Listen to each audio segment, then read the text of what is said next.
Hello everyone, मैं हूं doctor प्रिया त्रिपाठी और हमारा आज का टॉपिक है नियोनेटल जॉन्डिस। नियोनेटल जॉन्डिस मतलब वो जॉन्डिस, वो पीलिया जो कि न्यूबॉर्न में होता है, और इसके बारे में हम डिटेल में डिस्कस करेंगे डॉक्टर त्रिपाठी से, जो कि हमारे साथ हैं।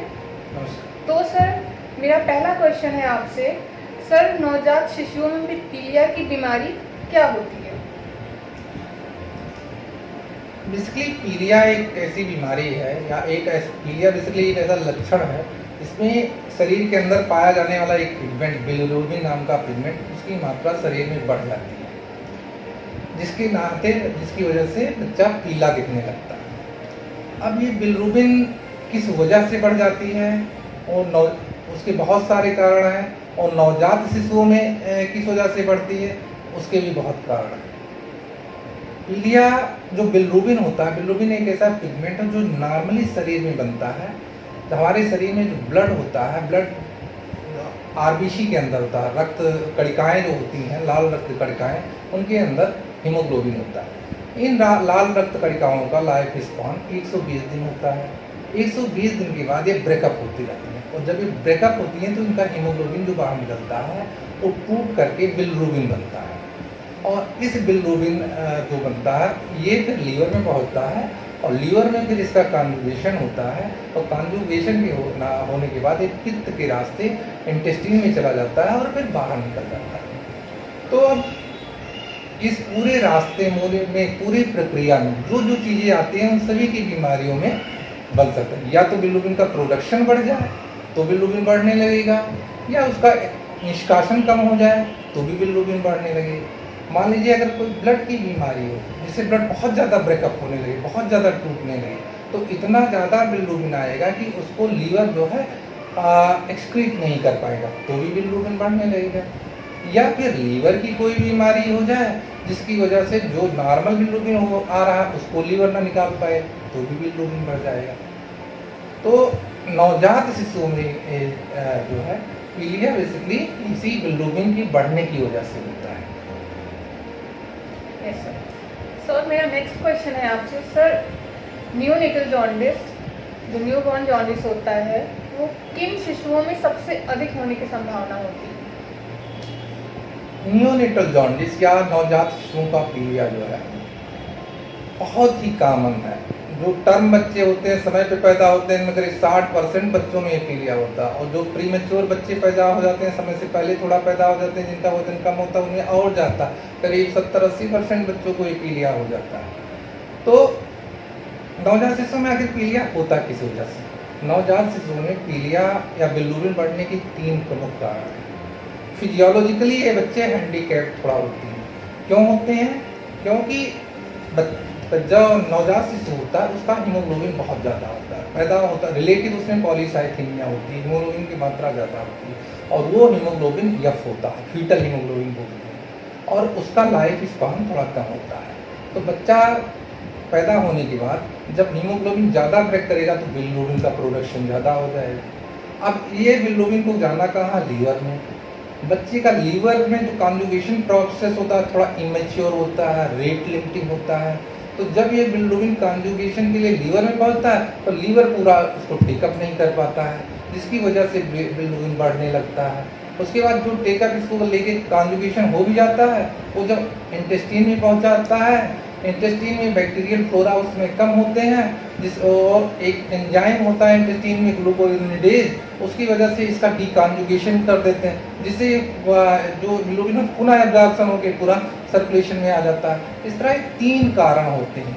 एक तो ओवर प्रोडक्शन, लो एक्सक्रीशन, और जो एक्सक्रीट भी हुआ उसका इंट्रोहेपेटिक सर्कुलेशन वापस फिर ब्लड में आ जाता है। तो इन 3 वजहों से बिलिरुबिन बढ़ता है नवजात शिशु में। और इसके अलावा जो प्रीमेच्योर होते हैं उनका लीवर और ज़्यादा प्रीमेच्योर होता है, उनका कॉन्जुगेशन प्रोसेस और स्लो डाउन होता है, इससे उनमें और ज़्यादा बढ़ता है। ये तो हुआ फिजियोलॉजिकल जॉन्डिस, जो फिजियोलॉजिकल लेवल पर हैंडीकैप बच्चे हैं उस वजह से। इसके अलावा और भी कुछ बीमारियां, रोग भी होते हैं, जैसे बच्चे को कोई कंजेनाइटल इन्फेक्शन हो गया, टार्च इन्फेक्शन हो गया, सिफिलिस हो गया, साइटोमेगालोवायरस इन्फेक्शन हो गया, तो या फिर जो है कुछ बच्चों में सेप्टिसीमिया हो गया इन्फेक्शन, इस वजह से भी बिलिरुबिन बढ़ जाता है।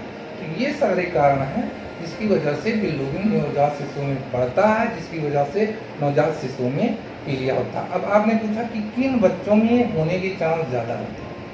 कुछ बच्चों में हीमोलिसिस ज़्यादा होती है। किन बच्चों में हीमोलिसिस ज़्यादा होती है? जिनमें RH इनकाउंटेबिलिटी या ABO इनकाउंटेबिलिटी होती है। इसको हीमोलिटिक डिजीज ऑफ न्यूबॉर्न बोलते हैं। इसमें क्या होता है, मान लीजिए माँ का ब्लड ग्रुप नेगेटिव है और पिता का ब्लड ग्रुप पॉजिटिव है, और उसके बाद अगर बच्चा पॉजिटिव पैदा होता है तो उसका पैदा होने के दौरान कुछ ब्लड मैटरनल सर्कुलेशन में चला जाता है, जिसकी वजह से एंटीबॉडीज बन जाती हैं। और ये एंटीबॉडी जब अगला बच्चा पैदा होना होता है तो ये एंटीबॉडी प्लेसेंटा को क्रॉस करके उस बच्चे के अंदर चली जाती है और उसमें हीमोलिसिस करने लगती है, जिससे उसकी रक्त कणिकाएं बहुत जल्दी टूटने लगती है और ये प्रोडक्शन बहुत ज़्यादा हो जाता है, जिसको लीवर टिकल नहीं कर पाता, ले नहीं पाता, जिसकी वजह से ऐसे बच्चों में जिन भी मदर्स में मदर फादर के बीच में RH इनकाउंटेबिलिटी होती है, मीन फादर पॉजिटिव है, मदर नेगेटिव है, ऐसे और बच्चा पॉजिटिव है, ऐसे माँ के बच्चों में होने के लिए पीलिया होने की संभावना सबसे ज़्यादा होती है, सबसे सीवियर पीलिया होता है। इसलिए कहा जाता है कि प्रेगनेंसी के पहले माँ और पिता का ब्लड ग्रुप हो जाना चाहिए।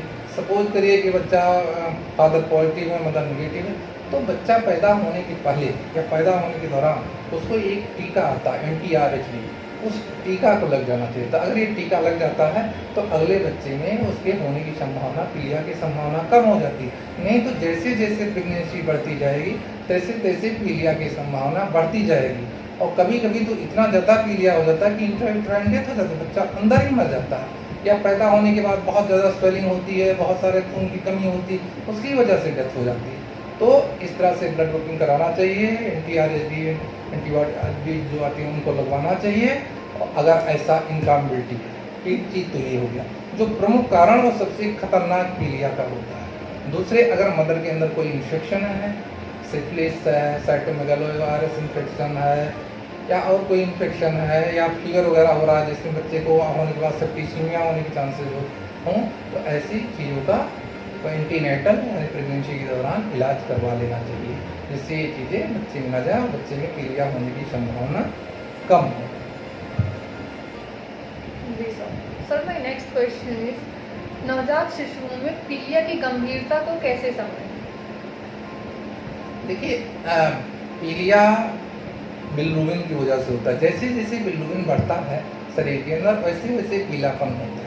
जैसा मैंने शुरू में बताया कि प्री मैच्योर बच्चों में करीब 80% में पीलापन होता है और टर्म बच्चों में करीब 60-70% बच्चों में पीलापन होता है। मीन्स ये सारा पीलापन खतरनाक नहीं होता, हल्का पीलापन होता है और अपने आप धीरे धीरे ठीक हो जाता है। जैसे जैसे बिलीरूबिन बढ़ता है तैसे पीलापन ऊपर से नीचे की तरफ उतरता है, बढ़ता जाता है। अगर बिलीरूबिन की मात्रा 5 तक है तो पूरा चेहरा पीला दिखाई देता है, उससे 10 तक पहुँचता है तो चेस्ट तक पीलापन आ जाता है, 15 तक पहुँचता है तो एब्डोमेन और थाई तक आ जाता है, और अगर 20 पहुँच जाए तो फिर तलवे और हथेली पर। अगर किसी बच्चे का तलवा और हथेली अगर पीला लगने लगता है तो फिर समझ लीजिए कि अब ये गंभीर पीलिया है, इसको हॉस्पिटल ले जाने की ज़रूरत है, इसको गंभीरता से लेना। किसी भी बच्चे का पीलापन अगर तलवे और हथेली पर भी दिखाई देने लगता है तो ये गंभीर लक्षण है, गंभीरता का द्योतक है, पीलिया की बीमारी की गंभीरता का द्योतक है। और पीलिया basically first week of life की डिजीज है, बच्चे के पहले हफ्ते में ही सबसे ज़्यादा होता है। अगर पहला सप्ताह निकाल ले जाए बच्चा तो ये पीलिया धीरे धीरे अपने आप ठीक हो जाए। लेकिन कुछ बातें हैं जिनको देख के आदमी को तुरंत अलर्ट हो जाना चाहिए कि पीलिया गंभीर हो सकता है। जैसे अगर बच्चा पैदा होने के 24 घंटे के अंदर ही पीलिया दिखाई देने लगा तो ये गंभीर कंडीशन है, ये पैथोलॉजिकल जॉन्डिस का ये होता है। अगर 15 दिन बीतने के बावजूद पीलिया बना हुआ है तो भी ये गंभीर बीमारी का लक्षण है। तो इन चीज़ों का ध्यान रखना चाहिए। अगर हथेली तलवा पीला है तो कंडीशन गंभीर है, अगर 15 दिन के बाद भी पीलिया है तो भी कंडीशन गंभीर है, अगर पैदा होने के 24 घंटे के अंदर ही पीलिया आ गया तो भी कंडीशन गंभीर है। माता पिता को इन चीज़ों को ध्यान से देखना चाहिए, इन पर ध्यान रखना चाहिए। अगर ऐसा होता है तो उन्हें डॉक्टर से संपर्क करना चाहिए। सर, मेरा नेक्स्ट क्वेश्चन है, नवजात शिशु को पीलिया होने पर क्या किया जाए? जैसा मैंने बताया कि अगर पीलिया हल्का केवल फेस पर है, चेहरे पर, आंखों पर है तो जस्ट वेट, हफ्ता 10 दिन में ठीक हो जाएगा, परेशान होने की बात नहीं। थोड़ा सवेरे के टाइम धूप वगैरह भी बच्चे को दिखा सकते हो, उससे भी थोड़ा पीलापन कम होता है तो आपको आ। लेकिन अगर पीलापन आपको बढ़ता हुआ दिख रहा है या 24 घंटे के अंदर पीलियापन आ गया या फिर जो है 15 दिन के बाद है पीला या हथेली तलवे पर पीलिया आ गया तो आप उसको हॉस्पिटल लेके जाए। हॉस्पिटल में बच्चे की पीलिया की जांच होगी और पीलिया की जांच होने के बाद उसको देखा जाएगा कि पीलिया कितना जाता है। क्यों जांच जरूरी है? क्योंकि अगर पीलिया 20 के ऊपर पहुंच जाए तो इसका ब्रेन पर, मस्तिष्क पर असर आने का डर रहता है। इसलिए अगर डॉक्टर को लगता है कि उसका पीलिया पैथोलॉजिकल रेंज में जा रहा है तो उसके इलाज के लिए दो तरह की मोडलिटी पीलिया के इलाज के लिए हॉस्पिटल्स में होती है। एक चीज़ को कहते हैं फोटोथेरेपी। फोटोथेरेपी एक ऐसी मशीन होती है जिसमें नीले रंग की रोशनी निकलती है एक स्पेसिफिक वेवलेंथ की, जिसकी वजह से जो बिलोबिन होता है उसके अंदर बच्चे को रखने से बच्चे के बिलोबिन जो है ब्रेक हो जाता है, आइसोमराइजेशन हो जाता है, जिससे वो यूरिन के रास्ते बाहर निकल जाता है। और अगर पीलिया बहुत ज़्यादा बढ़ गया तो ऐसी स्थिति में बच्चे का ब्लड बदलना पड़ता है। बच्चे का अंदर का ब्लड निकाल के फिर दूसरा ब्लड किया जाता है। इसको जो है एक्सचेंज ट्रांसफ्यूजन करते हैं, यानी बच्चे का ब्लड एक्सचेंज किया जाता है। इसके अलावा जो पीलिया के अगर और भी कोई कारण है, इन्फेक्शन वगैरह है, उसको भी देखा जाता है और अकॉर्डिंगली अगर कुछ ऐसा है तो उसका इलाज किया जाता है। जी सर। सर मेरा नेक्स्ट क्वेश्चन है आपसे, अगर बच्चे में पीलिया हो गया तो उसमें कॉम्प्लिकेशन क्या क्या आ सकते हैं? अगर टाइमली ट्रीट नहीं किया जा रहा है तो क्या कॉम्प्लिकेशन हो सकते हैं? अगर पीलिया जैसा मैंने बताया कि बहुत बढ़ गया, 20 से ऊपर बढ़ गया, तो ऐसी स्थिति में ये बिलोबिन ब्रेन तक पहुंच जाता, मस्तिष्क तक पहुंच जाता और मस्तिष्क के अंदर, मस्तिष्क के डीप पार्ट में जो बेसल गैंग्लिया पार्ट होता है, हिप्पोकैम्पस पार्ट होता है, उस एरिया में जाके जम जाता है। इस कंडीशन को कर्निक्टस बोलते हैं, कर्निक्टस नाम की। और जब बच्चे में मस्तिष्क पर असर आने लगता है, बच्चा दूध पीना छोड़ देता है, बच्चा बिल्कुल धनुष की तरह अकड़ जाता है, आर्चिंग होना शुरू हो जाती है, इसको कर्निक्टस बोलते हैं। हाथ पैर उसके अकड़ जाते हैं और ये जो डैमेज ब्रेन का होता है ये परमानेंट डैमेज होता है, इसको आप दवा से रिवर्ट नहीं कर सकते हैं। तो एक बार कर्निक्टस अगर हो गया तो फिर उसको रिवर्ट नहीं किया जा सकता। तो इसलिए कर्निक्टस ही इस पीलिया का सबसे बड़ा कॉम्प्लिकेशन है और कर्निक्टस से बचाने के लिए बच्चे का पीलिया 20 से ऊपर नहीं जाना चाहिए और जैसे ही हथेली तलवे तक पीलिया पहुँचे उससे पहले बच्चे का इलाज शुरू हो जाना चाहिए। सर शिशु में पीलिया से बचाने के लिए क्या करना चाहिए? जी, जैसा मैंने बताया शुरू में कि पीलिया के कुछ कारण होते हैं, जैसे माँ और पिता का ब्लड ग्रुप अगर इनकम्पैटिबल है, अलग अलग है, एक का पॉजिटिव है एक का नेगेटिव है, तो ऐसे में शुरू में ही अगर ब्लड ग्रुप की जांच हो जाए और अगर पॉजिटिव नेगेटिव है, मदर का ब्लड ग्रुप नेगेटिव है, फादर का पॉजिटिव है, तो अगर फर्स्ट इशू पैदा होने के समय ही उसको एंटीबॉडीज लग जाए तो अगले बच्चे में पीलिया होने के चांस कम होते। एक तो बचाव का ये। दूसरा, अगर मदर की पूरी जांच होनी चाहिए, अगर उसको कोई इन्फेक्शन है, टॉक्सोप्लाज्मा इन्फेक्शन है, रूबेला इन्फेक्शन है और सिफिलिस इन्फेक्शन है, साइटोमेगालोवायरस इन्फेक्शन, इस तरह की अगर कोई इन्फेक्शन है तो उस समय अगर प्रेगनेंसी अवॉइड की जाए या फिर अकॉर्डिंगली जो उसका ट्रीटमेंट है वो मदर का ट्रीटमेंट वगैरह कर दिया जाए तो भी बच्चे में इन्फेक्शन होने हो, उसमें पीलिया होने की चांस कम होगी। तीसरा, अगर बच्चा ड्यूरिंग जो है एंटीमार्टम पीरियड मदर को कोई फीवर वगैरह हो जा रहा है जिसकी वजह से मदर को इन्फेक्शन है, वो सेप्टिसीमिया बच्चे में भी जाने की उम्मीद है और इस चीज़ का इलाज किया जाए, मदर को प्रॉपर एंटीबायोटिक वगैरह दे दी जाए जिसकी वजह से ये इन्फेक्शन बच्चे तक ना जाए तो भी जॉन्डिस बच्चे को कम हो। चौथी चीज़, प्री मैच्योर बेबीज़ को बहुत ज़्यादा होता है पीलिया, क्योंकि उनका लीवर बहुत ही मैच्योर होता है।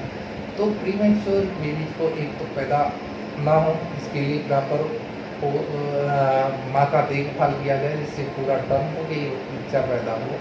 दूसरी चीज़, अगर प्री टर्म बेबी पैदा भी हो रहा है तो उसको अर्ली स्टेज में, शुरू में ही जो है किसी इंस्टीट्यूशन में डिलीवर कराया जाए, जहाँ पर एटलीस्ट पीडियाट्रिशियन की और फोटोथेरेपी की फैसिलिटी हो, जिससे उसको प्रॉपर समय पर अगर पीलिया होता है तो उसका इलाज दिया जा सके। तो इस बात का ध्यान रखा जाना चाहिए। तो जैसा कि हमें डॉक्टर त्रिपाठी ने बताया कि पीलिया क्या है, नवजात शिशुओं में कैसे होता है, कौन से शिशु हैं जो गंभीर हैं जिन्हें तुरंत हॉस्पिटल ले जाने की ज़रूरत है, कैसे आइडेंटिफाई करेंगे कि हमारा बच्चा सीरियस हो रहा है, और दूध पिलाना है कि नहीं पिलाना है, ये सब अभी हम लोगों ने डिस्कस किया है। तो आपको बेसिक नॉलेज दे दी गई है कि जब बच्चा पीला दिखे तो उसे हॉस्पिटल लेके आना है, दिखाना है, या बच्चा उसके पैदा होने के विदिन 24 आवर्स में बच्चा पीला दिखने लग रहा है तो भी वो सीरियस है, उसको आपको तुरंत हॉस्पिटल लेके आना है और अवॉइड नहीं करना है। और ये भी देखना है कि कहीं जब पेट में बच्चा था तो माँ को कोई इन्फेक्शन तो नहीं था, अगर कोई इन्फेक्शन है तो उसको प्रॉपर्ली ट्रीट किया जाना चाहिए। कोई प्री टर्म बेबी, अगर प्री टर्म वो डिलीवर होने वाला है तो उसको किसी अच्छे इंस्टीट्यूट में डिलीवरी होनी चाहिए। तो ये सारी बेसिक नॉलेज है। आई थिंक कि आप लोग को इससे बहुत हेल्प मिलेगी। आपने हम लोगों को सुना, उसके लिए बहुत बहुत थैंक यू। मिलते हैं नेक्स्ट वीडियो में। Thank you.